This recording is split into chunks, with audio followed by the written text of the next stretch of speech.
Discuss, podcast bersama Dinas Kesehatan Daerah Istimewa Yogyakarta. Ibu dan anak merupakan anggota keluarga yang perlu mendapatkan prioritas dalam penyelenggaraan upaya kesehatan. Karena ibu dan anak merupakan kelompok rentan terhadap keadaan keluarga. Apa yang harus dilakukan untuk meningkatkan kesehatan ibu dan anak? Lalu apa yang menjadi tujuan program kesehatan ibu dan anak ini? Kita akan memperbincangkannya dalam Discuss bersama anggota Komisi D DPRD DIY, Imam Priyono Diputranto SEMSI, dan Ketua Perkumpulan Obstetri dan Ginekologi Indonesia DIY, Dr. Irwan Taufikur Rahman, Spesialis Obstetri dan Ginekologi Konsultan.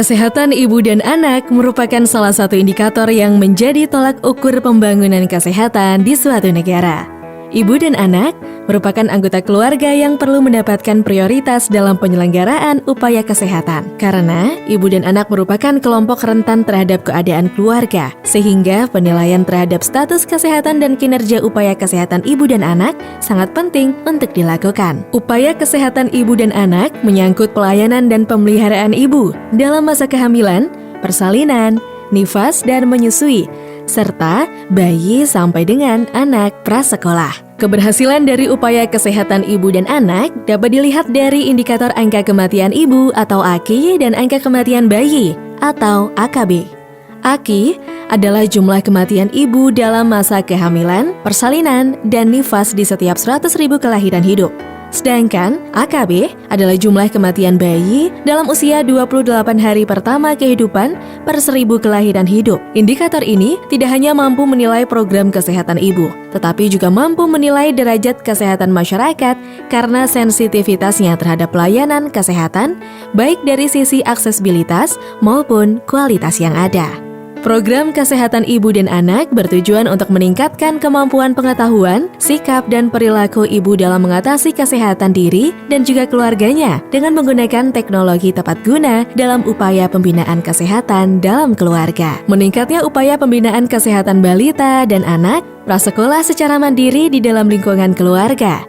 Meningkatkan jangkauan pelayanan kesehatan bayi, anak, balita, ibu hamil, ibu bersalin, ibu nifas, dan ibu menyusui. Meningkatkan mutu pelayanan kesehatan ibu hamil, ibu bersalin, nifas, ibu menyusui, bayi, dan anak balita. Meningkatnya kemampuan dan peran serta masyarakat, keluarga, dan juga seluruh anggotanya untuk mengatasi masalah kesehatan ibu, balita, dan anak prasekolah, terutama melalui peningkatan peran ibu dan keluarganya.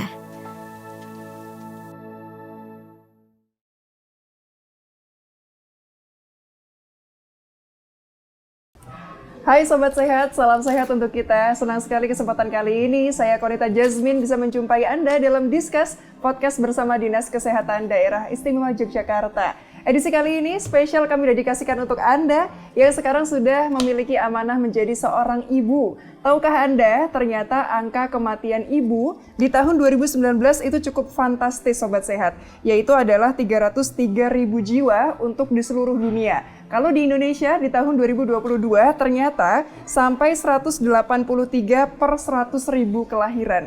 Itu artinya di Indonesia angka kematian ibu jauh lebih banyak dibandingkan negara tetangga kita atau yang di Malaysia. Nah, kira-kira seperti apa penjelasannya? Kita akan diskusikan bersama dengan dua narasumber kami. Kami akan hadirkan untuk Anda berikut ini. Bismillahirrahmanirrahim. Assalamualaikum warahmatullahi wabarakatuh. Halo Sobat Sehat, salam sehat untuk kita semua. Senang sekali di kesempatan kali ini saya Konita Jasmine kembali menjumpai Anda tentunya dalam Discuss podcast bersama Dinas Kesehatan Daerah Istimewa Yogyakarta. Podcast ini kami dedikasikan sebagai upaya sosialisasi, upaya promosi, dan juga upaya edukasi terkait permasalahan, penanganan, dan juga pelayanan kesehatan yang ada di Daerah Istimewa Yogyakarta. Episode kali ini kami spesialkan untuk Anda yang saat ini sudah mendapatkan sebuah amanah Sobat Sehat sebagai seorang ibu. Kalau yang kita tahu Sobat Sehat, seorang ibu itu pasti tidak semudah membalikan telapak tangan. Karena rasanya banyak sekali tanggung jawab, banyak sekali beban, yang kadang kalau ngomongin soal kesehatan, seorang ibu itu lebih memperhatikan kesehatan anggota keluarganya. Apakah itu suaminya, ataukah itu anak-anaknya. Yang kadang juga jadi lupa Sobat Sehat bagaimana sebetulnya kondisi kesehatan dirinya sendiri. Nah, kali ini kita akan bahas Sobat Sehat terkait bagaimana sebetulnya kesehatan ibu dan anak atau kita singkat sebagai KIA. Nah, bersama dengan dua narasumber kami yang sudah hadir di tengah-tengah kita. Kita coba sapa yang pertama, ada Dr. Irwan Taufikur Rahman, SPOG Konsultan. Beliau ini dari POGI DIY atau Perkumpulan Obstetri dan Ginekologi Indonesia. Assalamualaikum Dr. Irwan. Waalaikumsalam. Iya. Kabar sehat, Dok? Alhamdulillah baik. Alhamdulillah. Dari rumah sakit tadi? Ya, saya dari rumah sakit. Langsung ya. Nanti balik lagi ke sana ya? Nanti balik lagi ke sana. Alhamdulillah sehat selalu ya, Dok ya. Terima kasih. Oke, kali ini ada nggak cuma Dr. Irwan, ini ada duo I, Dok, ceritanya. Duo I. Dr. Irwan dan Pak Imam. Nah, itu dia ya. Ada Pak Imam Priyono D. Putranto SEMSI. Beliau ini adalah anggota Komisi D DPRD Daerah Istimewa Yogyakarta. Assalamualaikum Pak Imam. Waalaikumsalam. Iya, kabar sehat Pak Imam. Alhamdulillah. Semoga Mbak Bonita juga sehat. Amin, amin. Pemirsa semua juga sehat semua. Amin, amin. Ya, semua dalam lindungan. Ya, kesibukannya cuma pertama karena Dewan ya pasti buat undang-undang, buat aturan-aturan. Ya. Yang kedua, jelas turun ke lapangan bahwa anggaran-anggaran yang kita buat bersama dengan pemerintah itu apakah betul-betul sampai ke masyarakat sesuai dengan yang dibutuhkan. Nah, ini yang selalu kita lakukan keseharian. Jadi kalau kerja itu ya 24 jam betul, kadang-kadang sebenarnya ke lapangan. Apa benar ada kegiatan ini, bagaimana manfaatnya dengan masyarakat.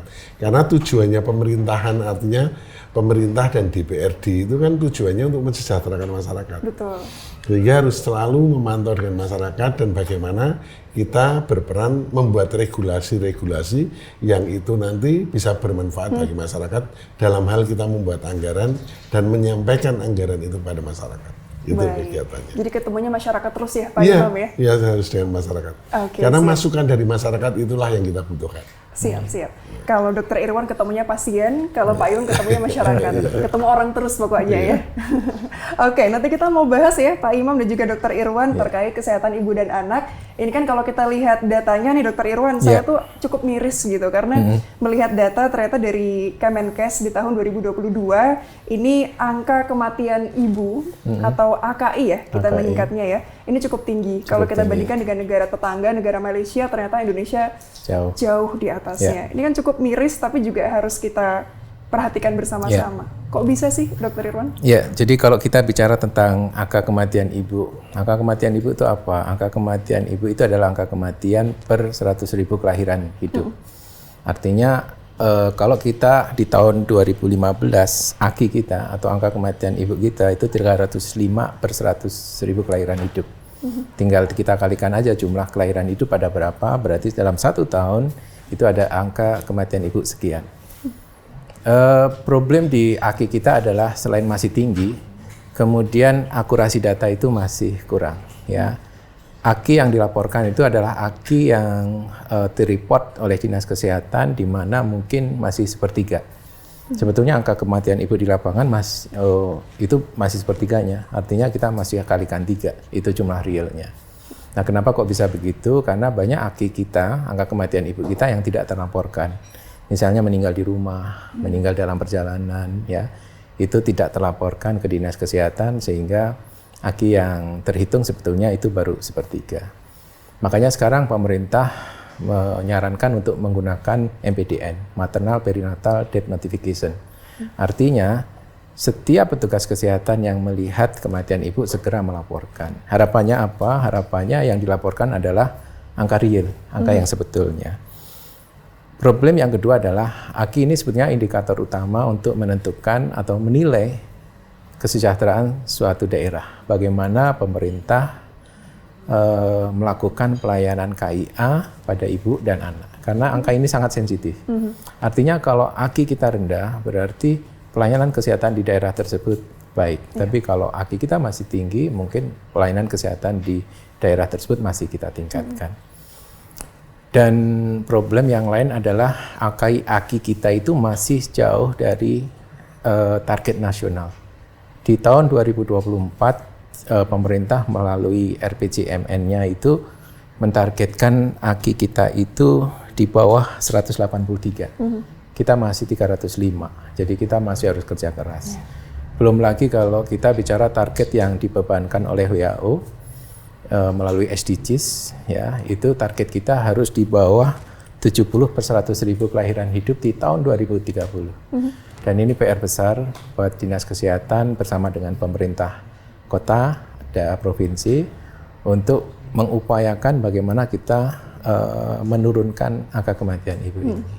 Seperti itu. Berarti masih menjadi PR ya, Dok ya? Masih menjadi pekerjaan besar. Baik, Ya. sampai tahun 2023 pun juga masih berarti ya? Semakin besar atau semakin kecil nih PR-nya? Nah, AKI kita itu fluktuatif. Kadang tinggi, kadang rendah. Paling tinggi kemarin pada saat COVID. Itu meningkat hampir 3-4 kali lipat. DIY dibanding dengan kota-kota lain itu mungkin relatif masih rendah ya kita AKI kita, tetapi secara nasional itu angka kita masih cukup tinggi. Oke, berarti DIY juga termasuk yang tinggi. Kenapa, Dok? Kok DIY ini lebih daripada yang lainnya? Ya, ini seninya di sini ya. Pertama, kita sebagai kota pelajar banyak masyarakat urban. Ya, artinya mungkin masih banyak pendatang yang mungkin bukan penduduk asli, dan ini mungkin dialami oleh sebagian kabupaten kayak di Sleman, itu masyarakat urbannya itu lebih tinggi dibanding seperti tempatnya Pak Imam di Bantul, itu urbannya sedikit ya, sehingga mungkin karakteristik untuk Dinas Kesehatan akan berbeda-beda. Kemudian yang kedua, masih kurangnya awareness ya, terutama pada wanita-wanita muda yang punya konsep kehamilan itu ya wes gitu, artinya yang namanya kehamilan itu harus direncanakan. Makanya POGI ya, organisasi profesi yang cabang Jogja itu punya tagline bibit apik mbopo tumoto babaran selamat. Indonesianya, ya. Dok? Indonesianya. Bibit apik itu artinya kalau mau hamil siapkan bibitnya sebaik mungkin. Ya. Menyiapkan bibit itu bahkan 2 bulan sebelum kehamilan yang akan datang. Kebanyakan pasien yang datang ke tempat saya itu, Dok, saya positif nih, jadi tanpa terencana. Padahal ibu itu punya diabetes mellitus, punya hipertensi, punya epilepsi, ya kadang-kadang masih konsumsi obat yang sebetulnya kontraindikasi untuk hamil, ya. Itu tahu-tahu mereka hamil, ya. Jadi yang namanya bibit AP itu kehamilan harus direncanakan, ya.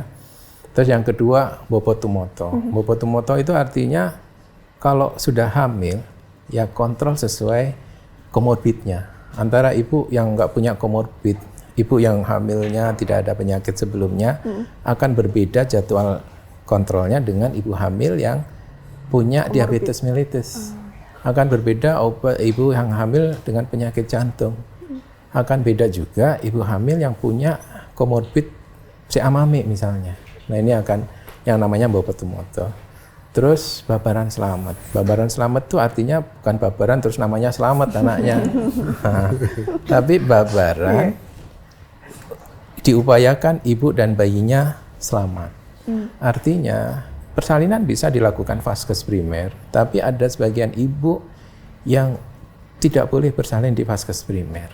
Misalnya harus terencana, harus dirujuk di rumah sakit tersier ini, yang mempunyai backup ICU misalnya, yang mempunyai disiplin dokter jantung misalnya. Jadi babarannya harus temoto ya. Makanya itu pemerintah daerah ya bersama dengan Dinas Kesehatan membuat suatu manual rujukan. Di manual rujukan itu sudah mengakomodasi penyakit-penyakit ini akan bersalin di mana. Ibu hamil dengan anemia bisa di mana. Ibu hamil dengan hipertensi sebaiknya bersalin di mana. Nah ini bentuk dari babaran selamat. Jadi 3 kunci itu kalau kita bisa lakukan, insya Allah kita bisa menurunkan angka kematian ibu.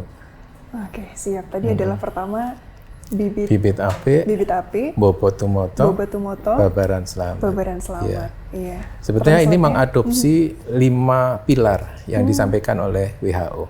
Kita ambil 3 pilar yang penting.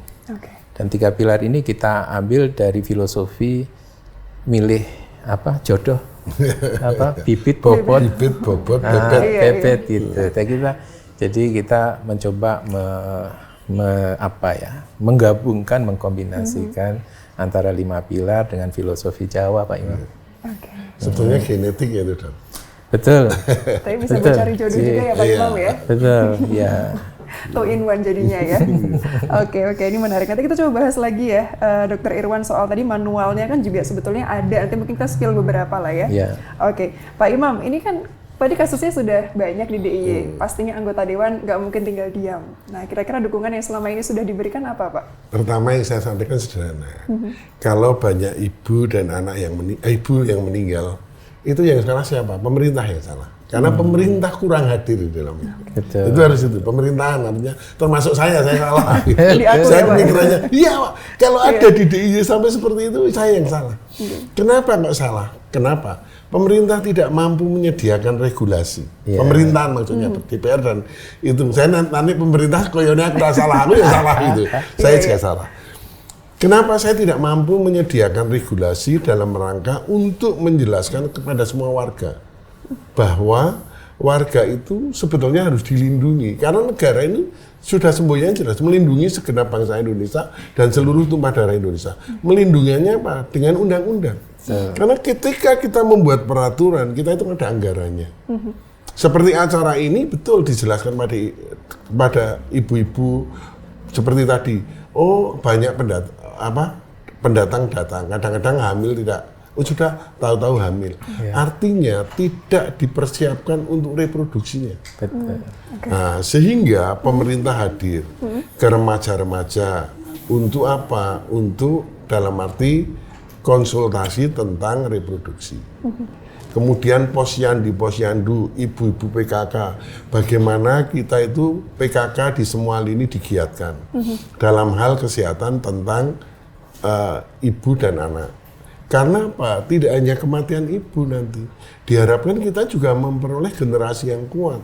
Tidak melahirkan anak yang stunting. Ya toh?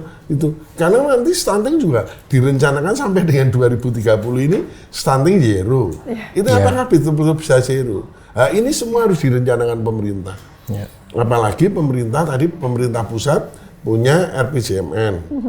Menengah untuk nasional. Kita di provinsi punya RPJMD, daerah itu yang menengah daerah. Kemudian diterjemahkan dalam APBD tahunan. APBD ini. Ketika APBD ini kan dibentuk dalam bentuk narasi yang nanti masuk di anggaran ASPD.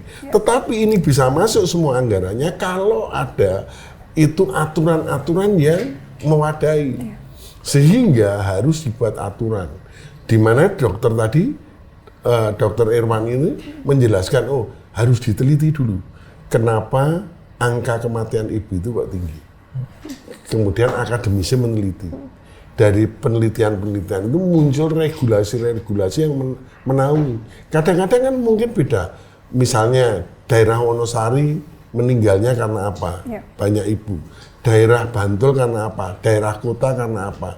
Terus usianya juga diteliti. Sehingga apa? Ketika kita membuat peraturan daerah, perda yang melingkup DIY dalam rangka melindungi ibu. Artinya melindungi ibu nanti tidak hanya ibu itu melindungi hanya di tingkat keselamatan kelahiran loh. Ibu itu harus dilindungi ketika ibu itu tiba-tiba ditinggal suaminya, dia harus melindungi anak seperti apa. Artinya ibu ini menjadi berdaya. Sehingga apa? Undang-undang itu menyangkut perlindungan ibu, itu perlindungan perempuan yang nanti tidak hanya di tingkat kelahiran. Kemudian di anak, itu bagaimana menjamin, membuat undang-undang perlindungan anak, selalu orang bilang perlindungan perempuan, perlindungan anak, selalu ansih dengan kekerasan, padahal tidak. Kita melindungi anak itu dari anak dalam janin, sampai anak itu mendapat pekerjaan. Sehingga undang-undang itu menyangkut keseluruhan. Kalau kita bicara ibu, melindungi ibu, dari ibu itu melahirkan, dari ibu itu mengandung, menikah, kemudian dia harus berdaya. Kalau tiba-tiba ditinggal suaminya, non sewu ya, tapi kita tidak minta dicerai atau suaminya sedo atau bagaimana. Ini ibu itu terlindungi semua. Nah, inilah pemerintah itu harus membuat undang-undang pemerintahan. Ini harus membuat undang-undang di mana dapat melindungi perempuan. Karena perempuan itu berkebutuhan mendidik anak. Kemudian anak sendiri juga harus dilindungi. Dilindungi dari mana? Membuat aturan bagaimana anak ini dari dalam janin sampai dengan anak ini mendapat pekerjaan, sampai dia di pendidikannya. Intinya yang selalu mengalami, saya nggak tahu datanya ya, tetapi logika saya yang bicara. Kalau ibu meninggal itu biasanya kurang gizi, kurang asupan, stunting juga anak itu kurang gizi, kurang asupan, biasanya itu ada pada keluarga-keluarga tidak mampu. Pemerintah harus hadir dan harus ada konsep. Tidak boleh ada orang miskin yang bertambah miskin ketika keluarganya mengalami masalah kesehatan. Itu pemerintah harus hadir. Dengan apa? Dengan itu, dengan regulasi. Regulasinya kalau belum ada perdanya ya pergubnya dulu. Pergubnya dibuat sehingga kita melindungi. Nah, ini baru sedikit dari kebutuhan ibu, yaitu tentang angka kematian ibu dari Dr. Irwan. Itu pun harus bagaimana pemerintah, terutama dinas kesehatan menyediakan. Misalnya alasannya ke puskesmas, ibu sakit tiba-tiba masuk BPJS, dengan BPJS 3 hari baru masuk rumah sakit dikeluarkan, harus keluar dulu, masuk dulu. Ini pemerintah hadir. Hal-hal seperti inilah yang kayak saya selalu, makanya saya katakan selalu turun ke lapangan, minta. Kenapa? Yang paling penting itu kita itu safety itu penting, security itu penting, environment itu penting, ya toh? Nah itu health itu penting. Sehingga apa? Safety, security, health, and environment, lingkungan itu juga dididik itu. Nah dari peraturan itu tidak bisa kita hanya ngomong gini, tetapi pemangku-pemangku wilayah. Seorang dewan itu kebutuhannya aturan-aturan yang dibuat oleh pemerintahan itu diharapkan ada sosialisasi seperti ini, yang sosialisasi seperti ini sampai ke pemangku jabatan tingkat RT. RT mengerti, seperti yang dijelaskan Dr. Irwan. Oh ternyata di dalam perkawinan itu butuh yang namanya falsafah Jawa, bibit, bobot, pepet. Misalnya gini, tadi seperti saya kan penderita gula, gulanya dari gen apa tidak? Kalau menikah itu ini penderita gula. Belum ini yang masih ringan, belum nek gennya non sewu ada nggak penyakit kejiwaan. Misalnya hal seperti ini, hal-hal seperti ini. Kemudian perkawinan antara saudara yang menyebabkan non sewu anak menjadi stunting ya karena gennya itu perlu dijelaskan pada pemerintah. Dan ini perannya dari mana? Karena ini masalah kesehatan, peran dari dinas kesehatan. Dan kita amanatnya jelas. Untuk kebutuhan dasar kesehatan itu amanatnya itu minimal 20%. Untuk pendidikan itu 20%. Dua-duanya ini sebetulnya menyangkut tentang sumber daya manusia. Ya toh? Ketika sumber daya manusia ini kita betul-betul kelola dengan sehat, dengan bugar, dengan baik, kemudian regulasi pemerintah betul-betul melindungi, ini pendidikannya juga dilindungi, kita akan melahirkan generasi yang baik. Generasi yang baik itu pasti dari pendidik yang baik. Pendidik yang baik paling bagus adalah ibu. Ibu itu kan, iya, kuncinya di ibu. Ya adalah yang bapak kadang, tapi kan itu kan sedikit ya. Tapi kan average itu kan ibu. Sehingga apa? Betul-betul. Makanya saya selalu bilang begini. Kok selalu ya perlindungan di DP3AP2 yang tentang dinas DP3AP2, kok selalu perlindungan perempuan dan perlindungan anak kok hanya selalu bicara tentang kekerasan. Saya tidak setuju, artinya tidak setuju, ini memang ada, tetapi ditambah. Nek perlindungan perempuan itu yang melindungi perempuan sampai dengan dia berdaya. Ketika dia ada masalah-masalah sosial, dia tetap berdaya. Perlindungan anak itu melindungi, yaitu anak dari dalam janin sampai dengan anak dapat pekerjaan. Jadi ada kaitannya semua. Misalnya melindungi anak itu ada kaitannya dinas kesehatan, dinas pendidikan, Karena anak kan harus dididik. Dinas Tenaga Kerja. Bagaimana?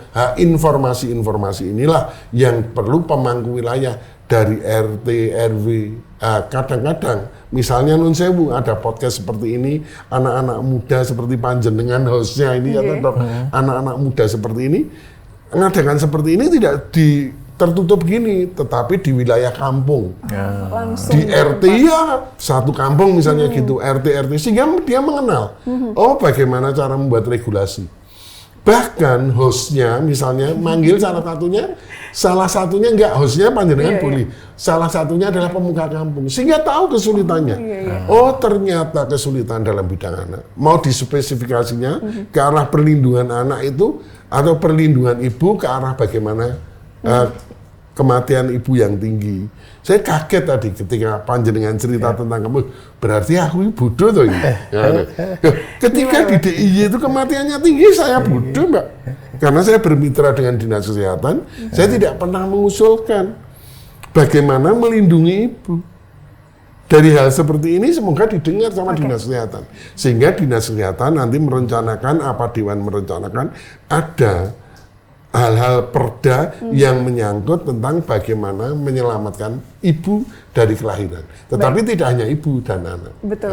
Gitu, Sebenarnya ini kompleks ya Pak. Kompleks Imam, sekali. Dan Kalau sudah bicara, iya makanya kita harus turun ke bawah. Iya. Kadang-kadang percontohan, nggak turun ke bawah itu kadang-kadang kita itu, kok kita kan harus berpikirnya besar. Kita berpikir besar ya. Tetapi berpikir kecil ya. Contoh berpikir kecil gini. Ada seorang ibu mau melahirkan kontraksi, karena ada jam persal segala. Pemerintah sebetulnya sudah hadir luar biasa. Saya kan mengatakan ya, pemerintahan ini hadir luar biasa dari pusat, dari provinsi, dari kota kabupaten. Itu hadir luar biasa. Tetapi kesalahannya cuma satu. Saya melihat informasi ke bawah itu tidak turun secara baik. Jadi informasi itu kurang turun. Program-program kurang turun. Misalnya ada kematian ibu, mungkin gitu. Ibu sakit, kemudian tiba-tiba tadi, misal dari daerah lain, ya kan? Dari daerah misalnya Jawa Timur ke Jogja, kemudian dia kan dia bingung nggak ada BPJS, ya toh? Itu harus menyelesaikannya gimana, ya toh?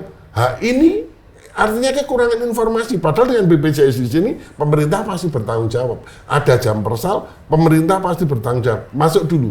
Masalah itu pasti orang-orang seperti kita dengan jaminan pemerintahan, kita pasti mengusahakan. Kelihatannya hal kecil gitu. Kadang-kadang orang Nun Sewu kadang-kadang karena saya hanya pengen dipilih, padahal tidak, itu program pemerintahan tidak harus saya.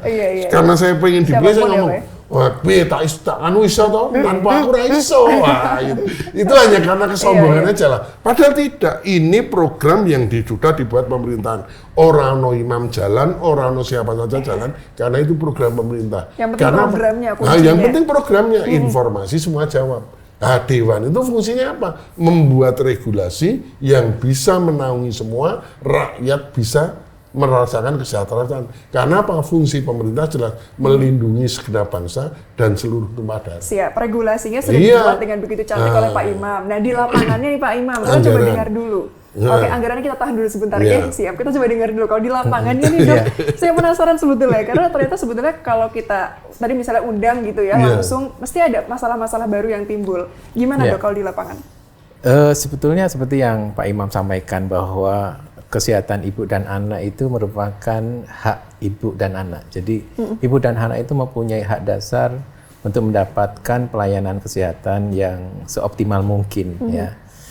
Dan pemerintah melalui BPJS-nya Universal Health Coverage itu sudah mengakomodasi bahwa persalinan, kehamilan, nifas itu ditanggung oleh negara. Artinya kalau dari keuangan, ekonomi, ibu hamil itu sebenarnya tidak perlu khawatir terhadap pelayanan kesehatan, akan terjamin oleh BPJS. Nah memang seperti yang Pak Imam sampaikan tadi, memang kadang-kadang regulasi di lapangan itu tidak semulus itu gitu ya. Misalnya contohnya ya, dari organisasi profesi itu kita sudah menganjurkan lakukan screening, lakukan pemantauan atau screening kehamilan ibu yang risiko tinggi. Jadi sebelum ibu hamil itu mempunyai penyakit atau disease, dia sudah punya faktor risiko sebetulnya. Dan itu sebenarnya bisa diketahui saat usia kehamilan sekitar 10 minggu atau pada saat first time visit. Jadi pada saat ibu melakukan ANC pertama kali, seorang bidan, dokter umum, dokter spesialis apalagi, itu sudah bisa melakukan screening. Ibu punya faktor risiko untuk berpotensi menjadi sakit atau disease. Nah ini yang kadang-kadang belum terakomodasi oleh universal health coverage. Karena universal health coverage masih berdasarkan disease. Jadi dirujuk kalau sudah muncul disease-nya, dirujuk kalau sudah muncul hipertensinya. Jadi paradigma yang masih dipakai kalau saya lihat ini masih paradigma sakit Pak Imam. Jadi padahal upaya preventif, upaya pencegahan itu jauh lebih bagus outcome-nya dibanding kalau kita menterapi orang sakit. Orang yang punya potensi diabetes mellitus akan lebih bagus hasilnya kalau prevention. Dia sudah banyak faktor risiko nih, jangan sampai dia jatuh dari sakit. Nah itu juga berlaku pada ibu hamil. Ibu-ibu hamil di first trimester itu sebenarnya sudah ketahuan ya, dia yang punya potensi sakit, punya faktor risiko itu sudah ketahuan, screening. Sehingga kadang-kadang problemnya adalah kita merujuk ibu hamil yang punya faktor risiko ke fasilitas kesehatan yang lebih tinggi, karena itu belum terakomodasi oleh BPJS. Nah ini mungkin dalam hal ini mudah-mudahan bisa didengar oleh para anggota dewan bahwa kalau belum terakomodasi di BPJS, paling tidak Pemda itu bisa mengakomodasi fasilitas screening tersebut, sehingga angka kematian ibu itu bisa kita turunkan. Baik, kalau sekarang kan kita melihat juga sebetulnya banyak anak-anak muda yang... saya tertarik betul dengan dok. Ini gini, perlu penjelasan pada pemerintah. Kita itu sebenarnya sudah mengusahakan, saya tahu persis, karena saya selalu hadir dalam rapat-rapat ketika penting dengan dinas kesehatan. Sebetulnya gini dok, saya cerita gini, kita itu sampai BPJS itu karena banyak kesulitan-kesulitan. Saya sampai menanyakan, saya juga mantan direktur BUMD kan yang mengerti tentang bagaimana. Yang namanya BPJS itu kan ada direkturnya, pasti ada SK-nya, SK dari direktur yang itu mungkin menjadi kendala. Ketika ada kendala-kendala ini, maka pemerintah itu supaya ibu hamil ini, kita tidak bicara ibu hamil. Yang penting masyarakat jangan takut. Karena apa? Selalu fasilitas kesehatan tadi, ke puskesmas rajin, apa-apa rajin, sehingga diketahui dini. Ketika dini itu sebetulnya pemerintah menjamin semuanya. Pemerintah, kalau itu nanti sampai terhambat, pemerintah provinsi itu sampai menganggarkan, dinas kesehatan itu hebat loh. Hebatnya apa sampai menganggarkan kalau di luar itu. Kalau nanti jam persalah sampai tidak membiayai, ini tidak bisa membiayai. Dari dinas kesehatan ada jam kesos, Pak. Untuk dana cadangan, untuk itu. Loh, kita tuh sampai sudah siap makanya saya heran. Ini kok sampai ada yang meninggal banyak itu. Artinya kan kurang informasi. Cilaka 13 ya, Nun Sewu cilaka 13-nya. Kalau ada ibu hamil, karena dia orang tidak punya, berpikir. Karena berpikir, wah sesuk anakku piye ya, ini piye. Padahal dia orang miskin. Gue nek ngelahirke piye, nek sampai sesar, meninggalnya malah karena berpikir gitu, cilaka 13 gitu. Itu loh. Padahal jangan mikirnya. Padahal pemerintah sampai dengan sesar itu dibiayai pemerintah. Kalau kita itu Nun Sewu. Betul ya dok? Iya dok. Kalau Nun Sewu tadi dari fasilitas kesehatan dia selalu rajin memeriksakan itu semua dibiayai pemerintah. Hanya ini loh informasi tidak sampai ke bawah. Loh dinas kesehatan itu saya tahu persis. Saya tahu persis dinas kesehatan DIY. Itu luar biasa, Mbak. Menyelenggarakannya fasiliti itu luar biasa. Apalagi dalam penanganan COVID kemarin. Kan saya selalu melihat dipanya, meneng-meneng kan mesti tak lihat dipanya. Aku tidak dipanya. Oh ini bagus gitu loh. Ya toh. Karena saya menguasai anggaran betul gitu, saya tahu ya ini bagus ya. Ini yang saya harapkan informasi ke bawah. Tadi dokter menyarankan untuk vaskes fasilitas kesehatan selalu di Nun Sewu diikuti terus. Jangan takut karena wah neng puskesmas takut bayar, takut ini. Tidak, Mbak. Dijamin? Nol sudah. Gratis. Betul kalau sudah. Apalagi dia masuk DTKS. Data terpadu kesejahteraan sosial. Apalagi ya itu kan orang-orang yang memang memiliki kehidupan sosial Nun Sewu ya rendah. Itu semakin pemerintah menjamin, hanya dia bagaimana rajin ke sana, bagaimana rajin konsultasi ke puskesmas. Pasti, dan dokter-dokter kita juga hebat-hebat. Artinya kalau ada seperti itu ya menolongnya luar biasa. Totalitas tanpa batas. orang-orang tidak mampu ya di Jogja misalnya, sepengetahuan saya ya, yang kadang-kadang minta tolong sama saya, itu kalau nun sewu di sesar itu rata-rata yang mereka selamat semua, mereka baik 100% kelihatannya selamat, belum pernah ada yang bilang tidak selamat, itu loh. Nah ini artinya kan sebenarnya pelayanan kesehatan itu bagus, hanya tadi informasi yang kurang. Nun sewu ya, saya salah Dokter Irwan ini menarik loh, berarti dari tadi diulang terus oleh Pak Imam, informasi. Apakah memang ini masalah tunggal yang sebetulnya harus segera beres atau ada faktor lain yang ini sebetulnya penghambat juga dari upaya preventifnya? Jadi memang kalau kita ingin memperbaiki kualitas kesehatan ibu, salah satu yang harus kita tingkatkan adalah literasi. Literasi siapa? Literasi si calon ibu terutama, calon ibu, remaja, wanita gitu ya. Sebenarnya pemerintah itu sudah mengakomodasi minimal ANC itu 6 kali ya. Jadi 6 kali itu 2 kalinya minimal ketemu dokter sama spesialis obstetri ya. Artinya fasilitas itu sudah diberikan sedemikian rupa ya. Tetapi di sisi lain kita juga harus meningkatkan awareness nih bahwa ibu hamil tolong nih kalau mau hamil tolong direncanakan. Bahkan sejak memilih pasangan ya. Kenapa kok angka anemia kita masih tinggi? Anemia? Iya, anemia pada wanita Indonesia itu 35%. Begitu hamil dia 50%. Artinya kalau ada 10 ibu hamil, 5 pasti anemia. Padahal ibu hamil dengan anemia akan melahirkan anak dengan stunting salah satunya. Faktornya. Nah, kenapa kok bisa begitu tinggi di Indonesia? Di Indonesia sudah diberikan tablet besi, Pak Imam. Jadi puskesmas sudah memberikan tablet besi ini. Tetapi ternyata banyak pasangan kita itu ternyata dia punya thalassemia. Thalassemia itu penyakit yang menyerang sel darah merah dan itu muncul kalau dia bertemu dengan resesif ya. Saya punya faktor risiko thalassemia, calon saya punya faktor risiko thalassemia, menikah anaknya anemia gitu.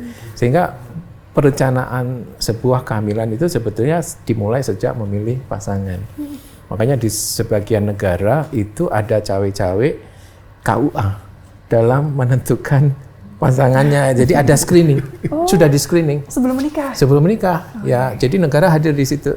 Jadi ini punya risiko ini sebaiknya jangan menikah. Tapi kalau di kita memang belum. Tapi itu harus dimulai dari bibit bobot bebet tadi ya sebetulnya. Jadi kita harus tahu pasangan kita itu dan itu mungkin harusnya kesadaran sudah mulai muncul di remaja-remaja, di anak-anak kita sekarang supaya gen yang tidak baik tidak ketemu dengan gen yang tidak baik karena akan memunculkan penyakit ya. Terus yang kedua itu bahwa kehamilan harus direncanakan dan informasi-informasi itu yang mungkin harus dikencengin ini dari pemerintah daerah bahwa setiap kehamilan persalinan akan ditanggung.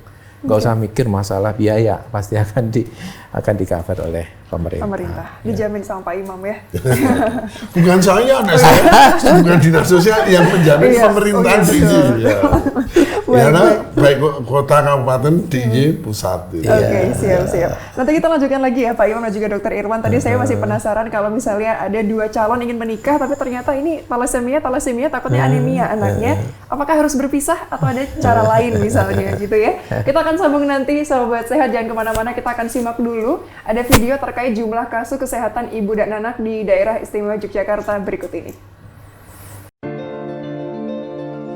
Kesehatan ibu dan anak masih menjadi perhatian yang serius bagi pemerintah, mengingat angka kematian ibu, bayi, dan balita masih cukup tinggi. Kementerian Kesehatan Republik Indonesia mencatat angka kematian terdapat 6.856 jumlah kematian ibu tahun 2021, meningkat dari sebelumnya 4.197 kematian pada tahun 2019.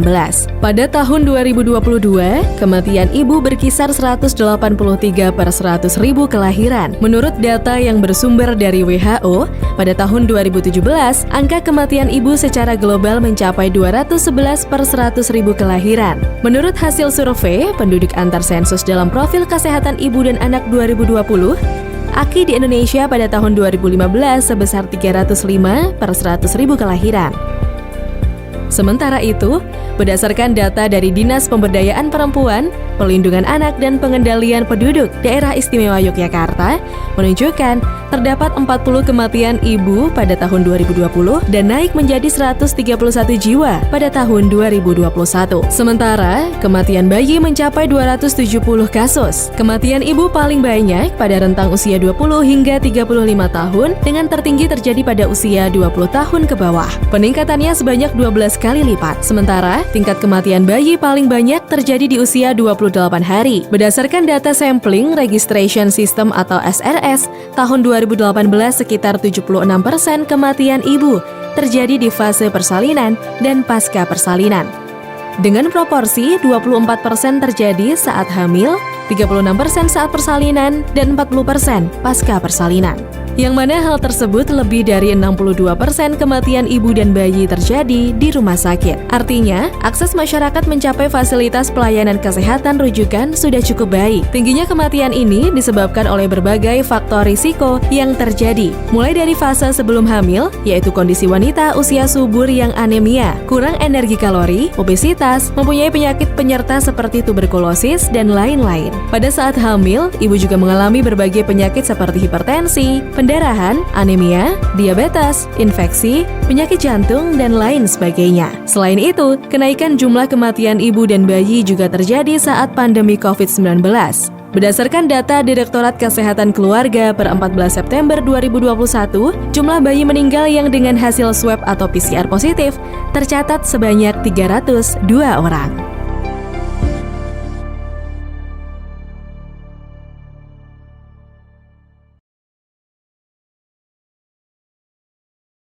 Iya, Sobat Sehat, terima kasih Anda masih bersama kami dalam Discuss, podcast bersama Dinas Kesehatan Daerah Istimewa Yogyakarta. Masih bersama dengan Dr. Irwan dan juga Pak Imam, ada duo I di sini. Dan tadi kita sempat lempar pertanyaan gitu Sobat Sehat ke Dr. Irwan, tapi kita sempat jeda tadi sebentar ya.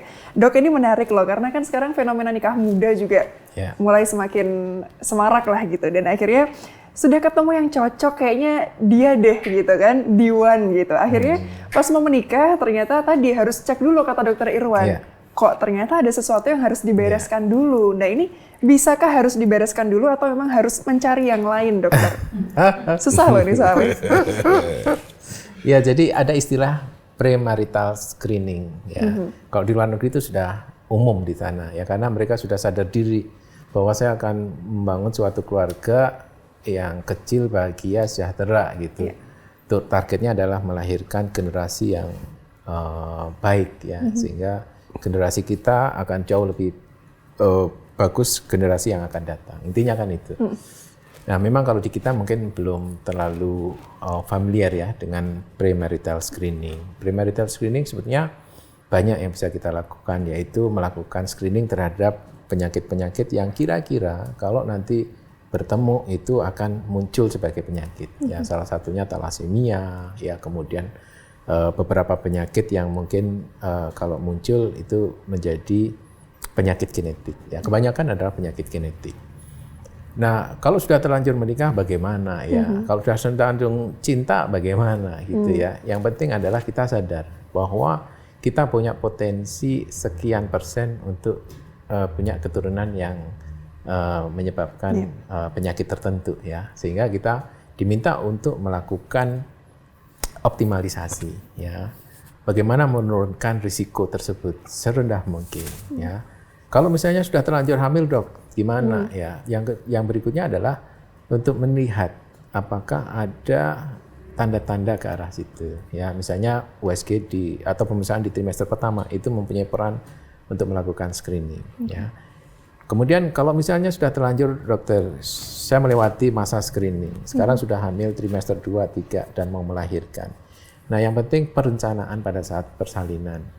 Kalau sudah mendekati persalinan gimana, dokter? Yang penting perencanaan untuk si anak ini nanti. Kalau misalnya muncul penyakit genetik tertentu, bagaimana melakukan tata kelola. Ya, jadi sebetulnya perencanaan ini bertahap ya.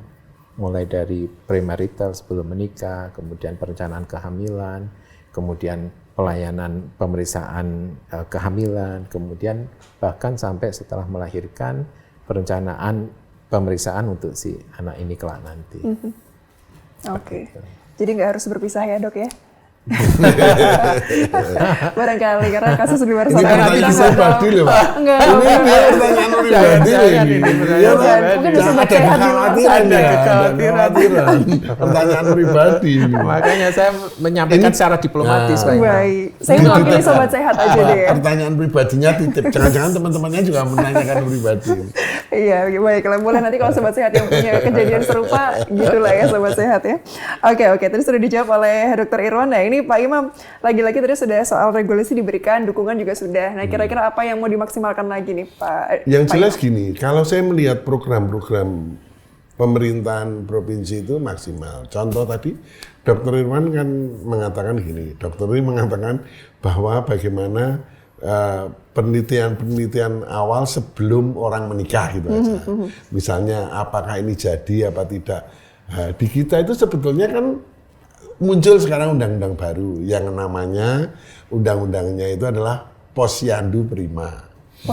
Posyandu Prima itu tidak hanya posyandu itu anak-anak sama lansia tidak, tetapi remaja juga ada. Diharapkan di Posyandu Prima ini remaja-remaja ini non sewu itu aktif juga ikut di posyandu tentang apa? Tentang reproduksi. Sehingga ketika reproduksi nanti pemerintah akan menyediakan obat. Seperti tadi misalnya dia diberikan obat-obat apa yang supaya nanti ketika dia sekarang mungkin masih SMA, tapi ketika minum itu nanti ketika dia itu terus 4 tahun kemudian dia selesai kuliah, itu dia betul-betul sudah siap untuk nikah. Ketika siap itu semuanya siap karena dikasih obat-obat itu obat-obat yang nanti itu untuk reproduksinya menjadi bagus. Oke, sebentar Pak Imam, obat apa itu dok? Ya, jadi ya seperti yang tadi saya sampaikan bahwa kita masih problem kita wanita kebanyakan masih problem anemia. Ya, berarti ada program pembelian tablet besi. Ya, misalnya sejak SMA bahkan sejak SMA pemberian tablet besi ini di SMA diberikan ya Pak ya? Sudah diberikan. Di SMA diberikan. Sudah diberikan.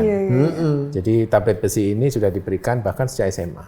Ini salah satu tujuannya adalah mengurangi prevalensi jumlah anemia pada wanita. Kalau saya tanya ini dari pemeriksa yang ada di sini, sekian wanita di sini yang pernah melakukan pemeriksaan HB siapa? Mungkin hanya sepertiga nggak ada. Ya. Sedikit. Artinya awareness itu memang perlu dibangun.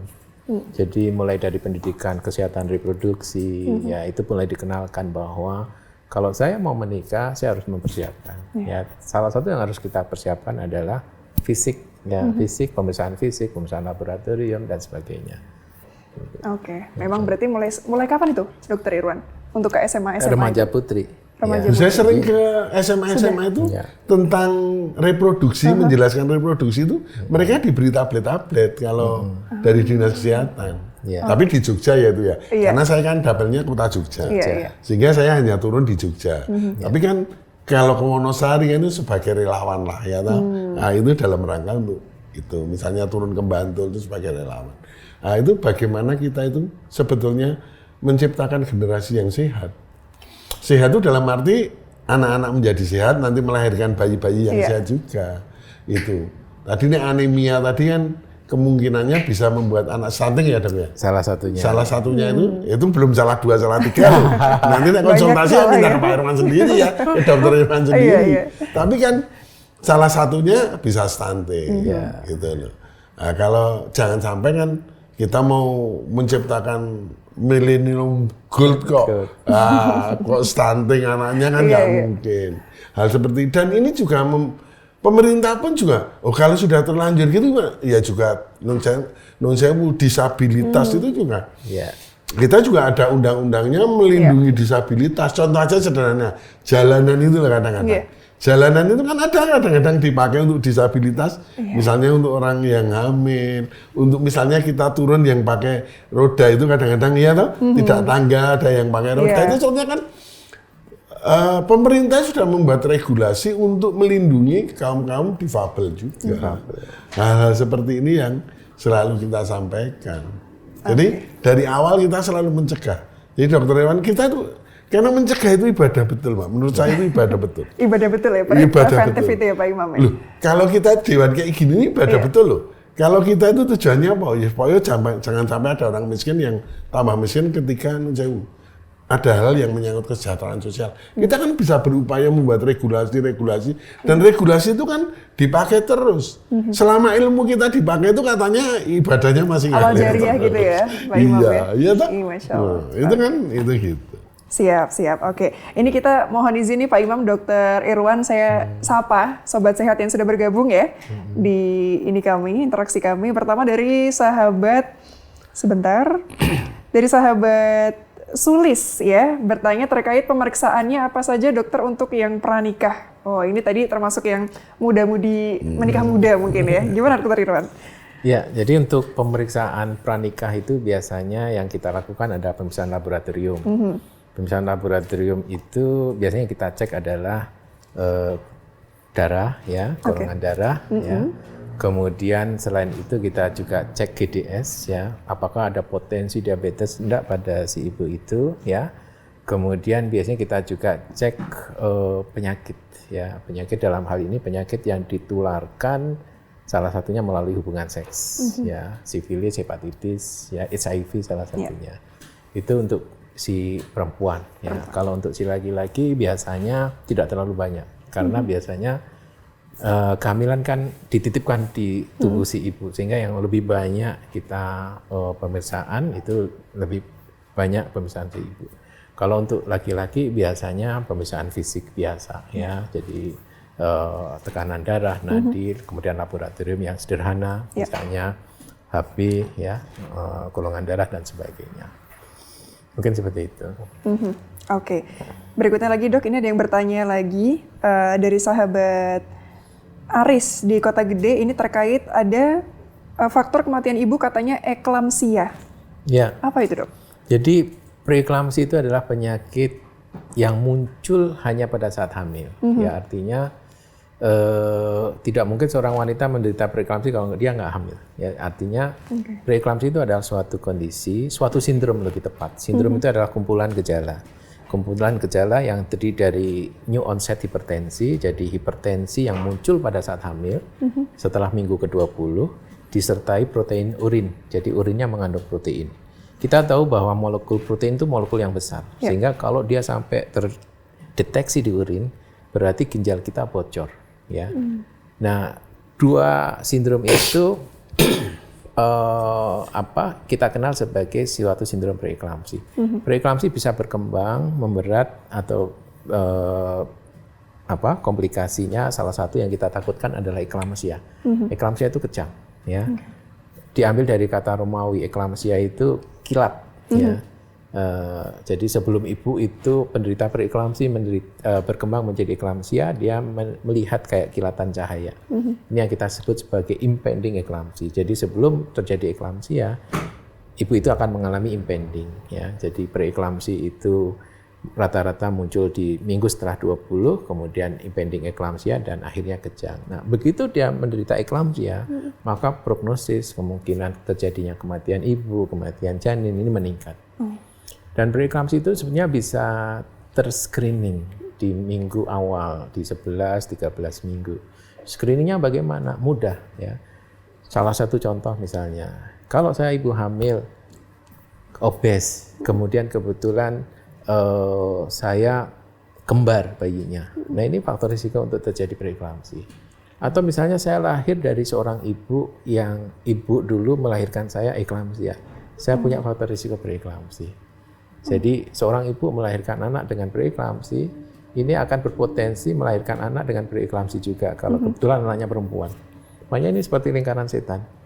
Jadi kalau itu tadi bibit bebet itu penting ya. Jadi tolong kenali diri bahwa saya lahir dari seorang ibu yang dulu menderita preeklamsi waktu saya dilahirkan.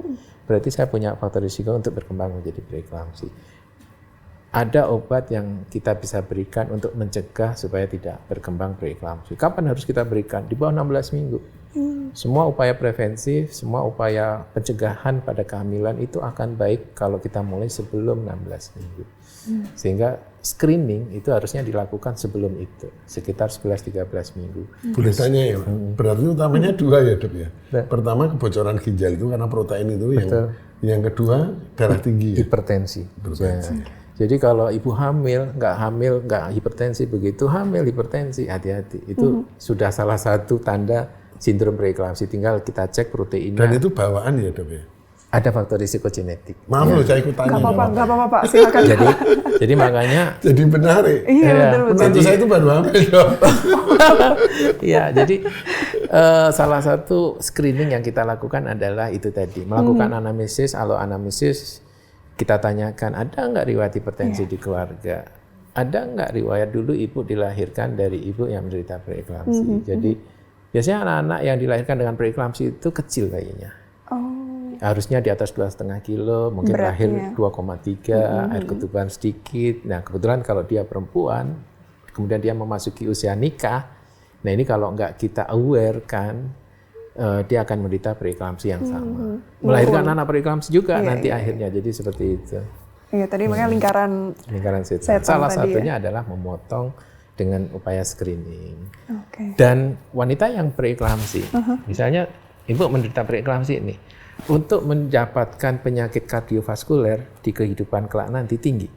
Contoh misalnya, seorang ibu menderita preeklamsi sampai kejang. Dia punya faktor risiko bahkan 6 kali sampai 10 kali lipat untuk menderita penyakit jantung. Artinya preeklamsi itu tidak hanya penyakit saat hamil saja, tapi ke depan dia punya penyakit kardiovaskuler, entah itu stroke, penyakit jantung, pasang ring segala macam. Sehingga kalau kita bisa memutus itu, berapa permasalahan selesai. Beres. Oke. Kuncinya harus sebelum 16 minggu tadi, dok ya. Kalau sudah lewat, apa yang akan terjadi? Ya paling tidak kita mencegah jangan sampai muncul penyakit. Kalau ternyata sudah lewat nih dokter, ya kita paling tidak segera kita upayakan preventif. Kalaupun toh nanti muncul patologi preeklamsi akhirnya muncul, ya dikelola. Jangan sampai tekanan darah itu sampai jeglek 200 misalnya. Ini akan merusak organ. Makin tinggi tekanan darah, makin potensi merusak organ itu makin besar. Oke, kuncinya mawas diri ya, Dr. Irwan ya. Karena kalau merasa baik-baik saja, nggak ngecek gitu, ini jangka panjang sobat sehat. Oke, berikutnya nih ke Pak Imam. Pak Imam ada yang bertanya dari sahabat Wulan di Gunung Kidul. Ini terkait pengawasan Pak Imam. Gimana Pak Imam memastikan regulasi yang dibuat atau anggaran yang disediakan ini sudah teralokasikan dengan baik? Sederhana sebetulnya. Pertama kan dilihat anggaran itu kan kinerjanya berdasar persentase berapa anggaran itu terserap. Ketika itu terserap, nanti dilihat aja dari dipa-dipanya itu dilihat. Ya toh? Terus daerah-daerah mana kan kelihatan semua. Mudah sebetulnya untuk cek anggaran itu sangat mudah. Apalagi sekarang kita bisa bersama juga BPK terbuka, inspektorat juga terbuka. Sehingga kalau seorang dewan itu mudah sekali untuk cek untuk anggaran. Ya toh? Kalau kita mengerti betul prosesnya, itu cek untuk anggarannya mudah sekali. Hanya dari serapan-serapan itu kadang-kadang kalau tidak terserap yang dikhawatirkan. Misalnya kita sudah menganggarkan untuk keselamatan ibu kurang informasi sehingga tidak terserap. Ketika ini tidak terserap, maka besok anggaran ini kan dihilangkan karena tidak terserap. Akan dibuat, kalau tahun segitu tambah aja 20%. Ya toh? Karena tidak terserap. Kadang-kadang anggaran kan seperti itu. Makanya selalu ada yang namanya silpa. Ya toh? Sisa anggaran ini kan dibuat kemudian untuk misalnya perubahan tahun berikutnya. Nah, anggaran yang tidak terpakai misalnya segini, ini tahun 2023. Anggaran yang tidak terpakai tahun 2023. Ini akan menjadi anggaran perubahan di tahun 2024. Yang perubahan di sini ini sebenarnya sisa ini. Kalau saya ngecek bahwa pengawasan anggaran ya kata, bahwa betul saya lihat serapannya aja. Serapannya di mana ini? Pengawasan saya dari serapan anggaran saja. Ketika ini serapan anggaran dan kemudian aktivitasnya dilakukan secara betul, ya sudah betul. Saya gitu, karena pengawasan saya itu pengawasan bukan seperti BPK. Pengawasan saya memastikan bahwa anggaran itu betul-betul terpakai. Ya toh, tidak ada hal-hal yang tidak dipakai. Tidak dipakai artinya kan tidak untuk rakyat. Sehingga basis kinerjanya itu basis kinerja bahwa semua yang direncanakan itu bisa semua dihabiskan. Nah itu loh. Bedanya begitu. Jadi yang namanya anggaran itu kita membuat anggaran itu semuanya harus habis. Nah, yang tidak habis ini namanya semakin Bukan gini, yang dipakai cuma 50% berarti efisien, tidak. Itu berarti kinerjanya rendah. Karena ini kinerja tinggi harus ini semuanya dipakai. Terpakai, kita mengawasi serapannya itu kemana. Kita lihat dari dipanya semua. Oh ya ini. Semua suspek apa tidak? Oh ini. Mudah suspek. Karena apa? Anggaran itu tidak mungkin bisa, sebetulnya ya, tidak mungkin bisa di markup. Tidak. Karena apa? Ada SHBC. Kalau kita melihat, misalnya saya melihat anggaran ini, kegiatan ini, satuan harga barang dan jasanya ini, sudah nggak mungkin bisa, dasarnya satuan harga barang dan jasa. Kalau penyedia laba wajar, karena ini berdasarkan satuan harga barang dan jasa. Hal-hal seperti ini yang selalu kita itu sampaikan masyarakat. Jadi kalau jangan dipikir kalau melakukan fungsi pengawasan itu sulit, enggak. Kalau saya sangat mudah. Pengawasan saya sebagai dewan saya sangat mudah. Tinggal saya melihat, misalnya Dinkes anggarannya segini, saya lihat, oh kok ada silpanya tentang ini, gugurnya karena ini, mudah sekali.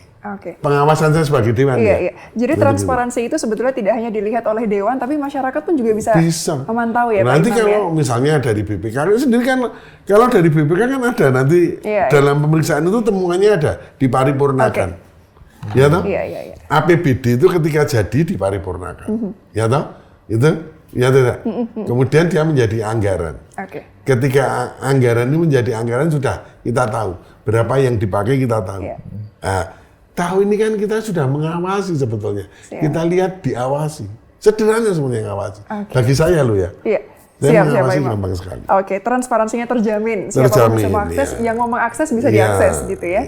Kita lanjut dulu ya Pak Imam, Dr. Irwan, ada juga sahabat sehat yang bergabung. Sebentar, kami sapa sebentar ya Dok, ada sahabat Edo yang bertanya, ini kalau segi laki-laki Dr. Irwan, untuk menghasilkan bibit yang unggul, harus seperti apa Dok, pola hidupnya yang seperti apa? Ya, jadi laki-laki itu kan dia urun 50%, ya, jadi kromosom itu ada 46 pasang, di mana separuh itu punya laki-laki, separuh itu milik perempuan. Di mana dia nanti akan membentuk suatu rantai helik, ya, yang menyusul sel, yang menyusul kromosom itu. Artinya si laki-laki itu sebetulnya punya separuh investasi di situ, ya. Sedangkan pertumbuhan itu dititipkan si ibu, ya. Artinya yang memberi makan ibu itu selama 9 bulan itu menjadi tanggung jawab ibu. Laki-laki hanya investasi di modal awal, modal dasar gitu ya. Nah, apa yang harus disiapkan seorang laki-laki? Yang pertama, dia harus memperbaiki kualitas dari sperma. Ya. Kualitas sperma itu akan bagus kalau itu, ya, hindari merokok, kebiasaan merokok jelas. Kemudian hindari penyakit-penyakit yang sifatnya sistemik, ya, diabetes, hipertensi, segala macam. Ya. Supaya bisa terhindar dari itu, bagaimana? Ya kita harus hidup sehat, ya. Jaga BMI tetap ideal, jaga tekanan darah tetap ideal, ya otomatis sperma yang akan dihasilkan, bibit yang akan dihasilkan juga akan baik, ya. Jadi kemudian hindari penyakit seksual, ya karena beberapa penyakit seksual itu bisa ditularkan ke ibu, ibu akan menularkan ke bayi. Ya contoh yang paling gampang adalah HIV, ya HIV itu bisa ditularkan melalui hubungan seks. Kalau ibu penderita HIV, virus itu bisa masuk ke bayinya, anaknya.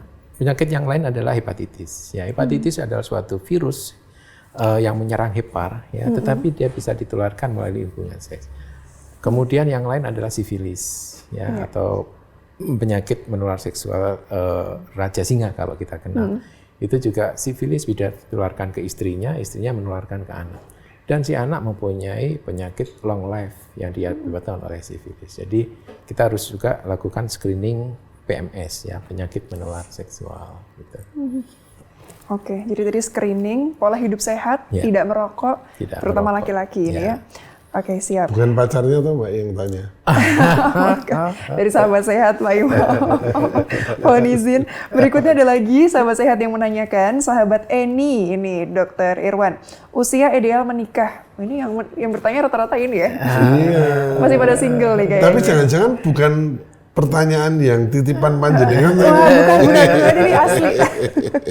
Gimana Dr. Irwan? Ya, ideal menikah itu setelah melewati masa anak-anak ya. Anak-anak itu usia sampai 18 ya. Jadi setelah 18 tahun sampai 35. Terutama untuk si wanita ya, karena kualitas telur itu dipengaruhi oleh umur wanita. Di atas 35, kelainan yang berhubungan dengan kelainan kromosom mulai meningkat.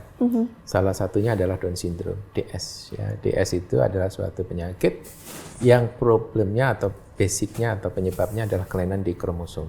Ya, jadi ada satu pasang kromosom yang berlebihan ya. Makanya kita kenal sebagai aneuploidy. Dan itu muncul prevalensinya mulai meningkat pada wanita yang di atas usia 35. Sehingga kalau ditanya usia reproduksi yang sehat usia berapa? 18 sampai 35. Kalau kurang dari 18 tahun gimana pernikahan remaja misalnya? Pernikahan remaja itu akan menyebabkan pertumbuhan anak terganggu. Kenapa kok bisa begitu? Karena si ibu masih pertumbuhan. Jadi si anak yang masih kurang dari 18 tahun itu masih tumbuh. Sedangkan dia harus memberi makan janin yang tumbuh pula, ya, sehingga kebanyakan pernikahan remaja menghasilkan anak dengan gangguan pertumbuhan atau pertumbuhan janin terhambat atau PJT. Sehingga kapan sebaiknya usia menikah ya antara 18 sampai usia 35 tahun. Baik, jangan kurang dari itu ya. Jangan kurang dari itu ya. Begitu usia mencapai 35 stop reproduksi. Jadi perencanaan kehamilan sebaiknya sampai usia 35. Setelah 35 termasuk high risk, ya, termasuk kehamilan risiko tinggi, ya, sehingga kita upayakan setelah 35 stop reproduksi. Jadi jangan hamil lagi setelah usia 35. Tapi mohon maaf dok, itu kadang emang ada yang usia di atas 35. Iya. Ini baru dikasihnya sama Allah memang setelah usia 35. Nah, itu gimana? Iya, berarti si ibu itu termasuk hamil di usia high risk, ya. Makanya itu tadi. Kalau saya hamil di usia high risk, maka ANC atau kontrol kehamilan tidak sama dengan si wanita yang hamilnya di bawah 35. Ya, high risk-nya apa? Ya itu tadi, kita harus lakukan screening, kemudian ANC mungkin lebih teratur lagi, persalinan harus terencana, ya. Untuk supaya apa? Supaya ibunya sehat, bayinya juga sehat. Oke, siap. Terakhir, Dr. Irwan, ini ada yang bertanya lagi dari Sobat Vina. Kalau talasemia ketemu talasemia seperti apa dok? Pemeriksaannya gimana? Ada ciri-cirinya atau tidak, Dr. Irwan? Ya, yang perlu kita pahami adalah kita berada di sabuk talasemia. Artinya apa? Prevalensi talasemia kita tinggi. Cuma talasemia ada yang manifest, ada yang tidak. Ada yang bergejala, ada yang tidak. Yang tidak bergejala itu kita sebut sebagai karier. Ya, artinya dia hanya anemia ringan, tidak anemia berat. Tapi kalau yang talasemia yang berat, dia sampai anemia yang berat yang rutin melakukan transfusi. Nah, pada seorang wanita yang dia karier talasemia, kebetulan mendapatkan suami karier talasemia, maka dia akan kemungkinan untuk mendapatkan 1/4 anak untuk menderita talasemia. Ya, ini yang perlu kita pahami. Sehingga perencanaan kehamilan, bahkan perencanaan premarital ini menjadi penting. Ya. Kalau sudah menikah bagaimana? Ya kita harus sadari bahwa kita punya potensi, anak kita punya potensi 1/4 untuk menderita talasemia. Anak dengan talasemia gimana? Dia akan mengalami destruksi atau perusakan eritrosit yang lebih awal. Eritrosit itu umurnya 120 hari. Orang yang talasemia nggak mencapai 120 hari, eritrosit sudah rusak. Sehingga gejala utamanya adalah anemia. Anemia, kalau dia sudah menderita anemia, pasti dia akan transfusi secara rutin berkala. Karena sel-sel darahnya merah itu cepat rusak, sehingga harus diisi sel-sel darah dari luar. Nah, itu ciri penderita talasemia seperti itu. Oke, tadi juga beliau menambahkan terkait kalau kasusnya adalah golongan darah O, resus positif dan negatif, bagaimana, apakah membahayakan atau tidak, dok? Ya, jadi salah satu juga yang kita lakukan screening adalah golongan darah berdasarkan resus. Kita kebanyakan resus positif ya, mungkin kalau kita cek seluruh orang yang ada di sini, mungkin hanya 1% yang resusnya negatif. Nah, resus negatif, kalau ketemu resus positif, ya si ibu resus negatif, ketemu suami resus positif. Anak ada 2 kemungkinan, positif ngikuti suaminya, atau negatif ngikuti ibunya. Kalau dia ngikuti ibunya negatif aman, karena tidak ada penolakan. Karena ibu dengan si ibu dan anaknya sama, rhesus negatif dengan rhesus. Kalau dia ngikuti suami, ayahnya, rhesusnya positif, maka akan ada timbul penolakan. Ini yang kita kenal sebagai alloimmunization. Jadi si ibu punya antigen terhadap golongan darah anaknya. Anak pertama nggak apa-apa, anak kedua yang berbahaya. Kenapa, Dok? Akan muncul anemia pada si anak. Ya, sehingga kadang-kadang kita ketemu bayi anak kedua anemia berat nih, karena anak ibu pertamanya nggak ternyata apa-apa. anaknya pertama karena belum muncul antigennya belum muncul. Nah, makanya kalau ibu punya rhesus negatif di kehamilan pertama kuncinya. Jadi kita berikan obat untuk tidak muncul antigen terhadap rhesus positif ya, sehingga kita berikan obat itu. Sehingga screening salah satu yang tadi ada di pertanyaan, Dok, salah satu yang kita lakukan screening ada golongan darah. Golongan darah selain golongan darah ABO, golongan darah rhesus ya. Oke, kuncinya screening ya, Screening. Dr. Irwan ya. Baik, ini saking serunya tidak terasa Pak Imam, Dr. Irwan sudah di penghujung perjumpaan. Tapi mungkin sebelum kita berpisah ada satu kesimpulan singkat gitu ya dari Pak Imam dulu, silakan. Kalau saya kesimpulannya cuma sederhana. Ternyata penting sekali ilmu tentang kesehatan ibu agar supaya terhindar dari risiko kematian. Jadi mari kita informasikan kepada masyarakat di daerah istimewa Yogyakarta agar kita menghasilkan kelahiran anak-anak yang sehat dan bebas dari risiko kematian. Itu paling tidak saran saya, mari ibu-ibu hamil siapapun selalu rutin periksa ke fasilitas kesehatan. Itu aja pesan saya. Oke, siap. Kuncinya di ibu yang sehat ya, Pak Imam. Dr. Irwan, silahkan. Ya, kalau saya menyampaikan pesan sponsor organisasi ini ya, terutama untuk ibu-ibu atau untuk remaja putri lah ya, yang merencanakan kehamilan, yang ingin mendambakan kehamilan itu untuk punya prinsip 3B tadi. Bibit apik, bobot tumoto, babaran selamat. Jadi lakukan perencanaan kehamilan. Kalau sudah hamil, lakukan antenatal care sesuai jadwal. Kalau sudah melakukan itu, yang terakhir adalah lakukan perencanaan persalinan. Ya, 3 hal itu kalau kita bisa lakukan, insya Allah untuk ibu dan anak akan sehat. Oke, kuncinya bibit, bobot, bebet. bebet. Ini termasuk juga cari jodoh, bibit, bobot, bebet ya. Baik Pak Imam dan Dr. Irwan, terima kasih banyak kebersamaannya. Selamat bertugas kembali. Dan Sobat Sehat, terima kasih atas kebersamaan Anda. Lagi-lagi kami ingatkan bahwa ternyata Discuss ini adalah sebuah podcast dari Dinas Kesehatan Daerah Istimewa Yogyakarta sebagai upaya promosi, sosialisasi, dan juga edukasi terkait pelayanan kesehatan yang ada di Daerah Istimewa Yogyakarta. Saya Konita Jazmin pamit. Wassalamualaikum warahmatullahi wabarakatuh. Sampai jumpa. Waalaikumsalam warahmatullahi wabarakatuh. Nah, gimana Sobat Sehat? Sudah nyimak ya sama-sama perbincangan kita bersama dengan 2 narasumber kita. Memang kuncinya adalah agar kita punya angka kematian ibu yang rendah. Kuncinya dari awal sekali, dari sebelum menikah, yaitu dengan bibit, bebet, dan juga bobot. Dan akhirnya saya Konita Jazmin mewakili seluruh kerabat kerja yang bertugas mohon undur diri. Wassalamualaikum warahmatullahi wabarakatuh. Salam sehat dan sampai jumpa. Pemenuhan kesehatan ibu dan anak merupakan salah satu unsur standar pelayanan minimal kesehatan, sebagaimana Peraturan Menteri Kesehatan Nomor 4 Tahun 2019. Hal ini tidak hanya tugas Puskesmas sebagai UPT Kesehatan, tetapi menjadi tugas dan tanggung jawab semua pihak lintas sektor. Pemerintah melalui Kementerian Kesehatan telah melakukan 3 langkah baru untuk menjaga kesehatan ibu dan anak, yakni cakupan imunisasi, jumlah kunjungan ANC atau antenatal care.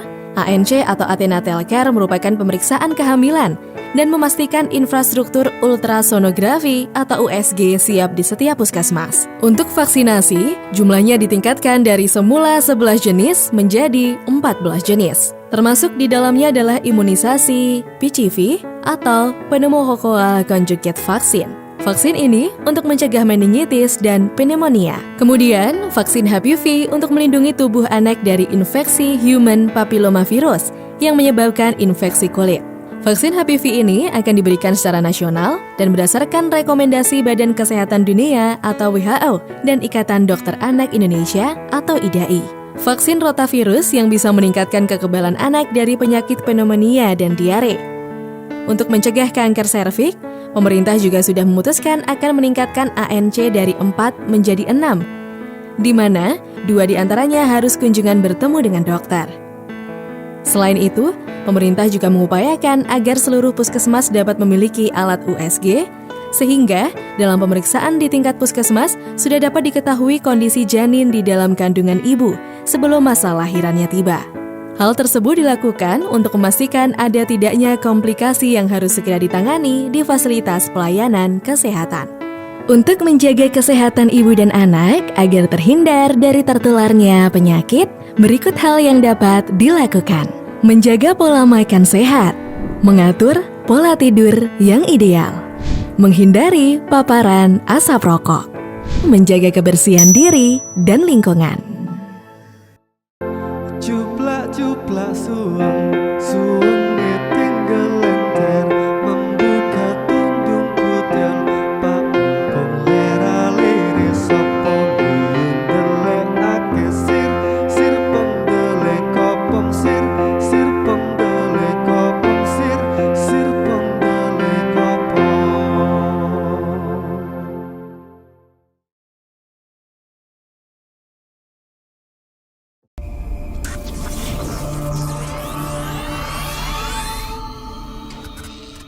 Discuss, podcast bersama Dinas Kesehatan Daerah Istimewa Yogyakarta.